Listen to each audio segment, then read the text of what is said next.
પરીક્ષા પે ચર્ચા 2024 અંતર્ગત પીએમ મોદીનો સંવાદ દર વર્ષે વડાપ્રધાન મોદી વિદ્યાર્થીઓ સાથે સંવાદ કરે છે। પરીક્ષા પે ચર્ચા સંવાદનું જીવંત પ્રસારણ કરવામાં આવ્યું। ખાટલોડિયાની નૂતન સ્કૂલમાં સીએમ ભૂપેન્દ્રભાઈએ આ સંવાદ નિહાળ્યો। વિદ્યાર્થીઓ સાથે બેસીને ભૂપેન્દ્રભાઈ પીએમનો કાર્યક્રમ નિહાળ્યો। મોટી સંખ્યામાં નૂતન સ્કૂલમાં વિદ્યાર્થીઓ હાજર રહ્યા। અમદાવાદના ડીઈઓ રોહિત ચૌધરી પણ આ કાર્યક્રમમાં હાજર રહ્યા।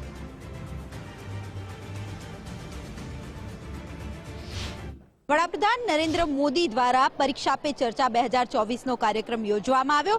વિદ્યાર્થીઓ સાથે સંવાદ કરવામાં આવ્યો। ત્યારે અમદાવાદમાં નૂતન સ્કૂલ પાસે જે વિદ્યાર્થીઓ છે તે લોકોએ સીએમ સાથે બેસીને આ કાર્યક્રમ નિહાળ્યો। વિદ્યાર્થીઓ સાથે વાત કરીએ। પરીક્ષા આવી રહી છે, પીએમનું સંબોધન સાંભળ્યું, કેવું લાગી રહ્યું છે? વેરી ઇન્ફોર્મેટિવ હતું। અમે બહુ જાણવા મળ્યું। જે અમારી જે શું કહેવાય જે બધી પ્રોબ્લેમ્સ હતી એના ઘણા સોલ્યુશન મળ્યા અને નાઇસ હતું। ઘણા બધા વિદ્યાર્થીઓએ તેમના પ્રશ્નો પીએમ સામે રજૂ કર્યા, તેના જવાબ પણ પીએમએ આપ્યા। શું તમારા ક્વેશ્ચન્સ હતા અને તમને શું જાણવા મળ્યું? હા, મારા પણ એક બે ક્વેશ્ચન્સ હતા જેના મને બહુ સારી રીતે આન્સર મળી ગયેલા છે। હું કહું છું કે આવી રીતે પરીક્ષા પે ચર્ચા આવી રીતે કોઈ કન્વર્સેશન આ રીતે નરેન્દ્ર મોદીને રાખવી જોઈએ કે જેનાથી એ ડાયરેક્ટલી પીપલ સાથે કન્વર્સેશન કરી શકે, વચ્ચે કોઈ પણ રીતનું ઇનડાયરેક્ટ યા પર્સન એવું કોઈ ના આવે। પરીક્ષા આવી રહી છે, પીએમએ જે રીતે વિદ્યાર્થીઓ સાથે સંવાદ કર્યો, તમને તેમાંથી શું જાણવા મળ્યું અને કેવી તૈયારીઓ પરીક્ષાની?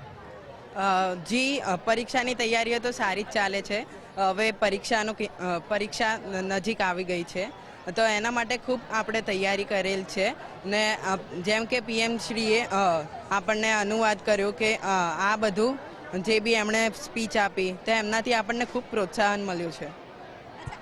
પીએમનો સંવાદ સાંભળ્યો, શું તમને શીખવા મળ્યું અને તમારી લાઈફમાં શું તેને ઉતારશો તમે લાઈફમાં?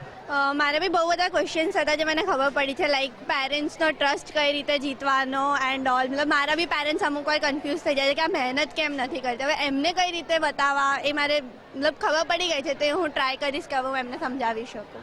Thank you. આપને શું જાણવા મળ્યું? કારણ કે પીએમ દ્વારા એક લાંબો સંવાદ કરવામાં આવ્યો, તમે પણ સીએમ સાથે બેસીને તેને નિહાળ્યો, શું કહેશો? पीएम ने हमें आज के ज़माने में जैसे मोबाइल का यूज़ किस तरह से कितने टाइम तक करना चाहिए, फैमिली को टाइम देना चाहिए, इंक्लूडिंग परिवार को भी टाइम देना चाहिए, तो ये सारी चीज़ों का उन्होंने सारा सोल्यूशन बताया जो कि हम अपनी लाइफ में इम्प्रूव करने का ट्राई करेंगे। मैडम, क्या कहना चाहोगे आप? जिस तरह से पीएम ने टीचर्स को भी गाइड किया है, क्या कहोगे? बहुत ही अच्छा उन्होंने मतलब टीचर्स को गाइड किया कि हमें कैसे स्टूडेंट्स को समझाना है कि उनके लिए सब कुछ इम्पोर्टेंट है, उनके लिए मोबाइल भी इम्पोर्टेंट है, उनके लिए पढ़ाई भी इम्पोर्टेंट है और हमें उन्हें मोटिवेट करना है कि किस तरह वो आगे जाके अपनी लाइफ में बहुत कुछ कर सकते हैं।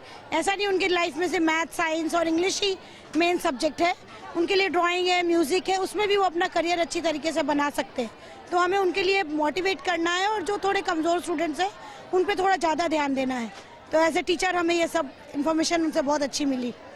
ત્યારે બોર્ડની પરીક્ષાઓ નજીક આવી રહી છે। વડાપ્રધાન નરેન્દ્ર મોદી દ્વારા દર વર્ષની જેમ આ વખતે પણ પરીક્ષા પે ચર્ચા છે તે કરવામાં આવી। વિદ્યાર્થીઓ સાથે સંવાદ કરવામાં આવ્યો અને વિદ્યાર્થીઓના પ્રશ્નો છે તેને જાણીને તેમને હલ કરવાનો પ્રયાસ પણ પીએમ દ્વારા કરવામાં આવ્યો। કેમેરામેન યોગેશ ઠક્કર સાથે હાર્દિક ભટ્ટ, ગુજરાત ફર્સ્ટ ન્યૂઝ, અમદાવાદ।